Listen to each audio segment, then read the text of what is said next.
Anong kakaiba sa x-ray na ito? So, sa mga nakaka-view ng videos ko regarding x-ray, so, sa tingin nyo, ano? Sige, tingnan natin. So, dito, kita mo yung trachea. Ayan. Yung kanyang right and left bronchus. Papasok sa lungs. Tapos, dito naman, ito yung mga buto, pero wala namang ma-appreciate na parang puti-puti, diba? Ganda ng pagkaka-x-ray nito, or pagkaka-send sa akin ng picture. Then, ito yung kanyang heart. Ayan, hanggang dito, hindi naman siya malaki. Wala din naman pneumonia. Wala din naman tubig sa baga. Kasi sharp pa. Sharp, oh, yung angle. Sharp. Yun nga lang, pagdating dito, ito mataas, itong kabila, hindi. Ito. Tapos ito, ayan. So, ngayon, ang naging basa po dito, ay ito. Ayan.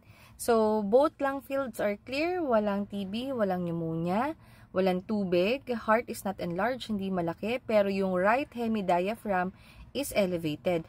Other visualized structures are unremarkable. So, impression is elevated right hemidiaphragm. So, kung kayo ay nagkaroon ng ganyan na diagnosis or impression sa inyong x-ray, yan. Ang pinaka-best po, alamin bakit po magkaiba po ito, no? Ang layo ng pagkakaiba. Ito yung left, ito yung right.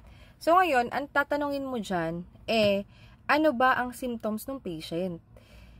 For this x-ray kasi, or yung mga sinasend nila, hindi naman natin natatanong anong symptoms nila, may symptoms ba sila, may nararamdaman ba sila, or kung ano man, may sumasakit ba.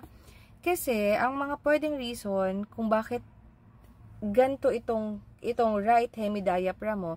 Ito yung left, ito yung right. Ang laman kasi ng ating pagbaba po kasi ng lungs natin, itong lungs natin, pagbaba natin dyan, ito po na parang kulay puti na yan, yung area na yan, dyan po nakalagay ang ating liver.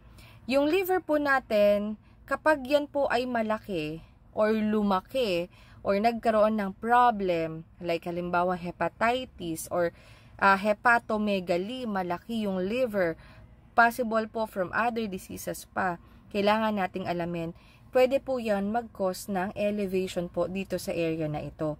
Kasi tulad nga ng sabi ko, ang laman po niyan dito sa area na yan ay liver. So, ang pinaka-best po na advice na pwede kong ibigay sa patient na ito, ipacheck po yung inyong liver.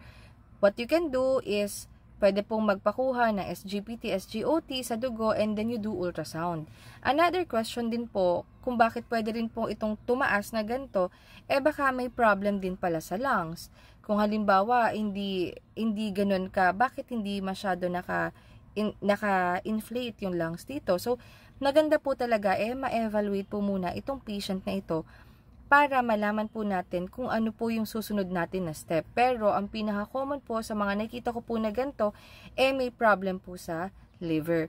Kasi sa liver, pag yan lumaki, then pwede po yan mag-elevate. So, pinaka-best po makapagpa-consult po kayo regarding this and ma-work up po kayo kung ano po yung possible reason.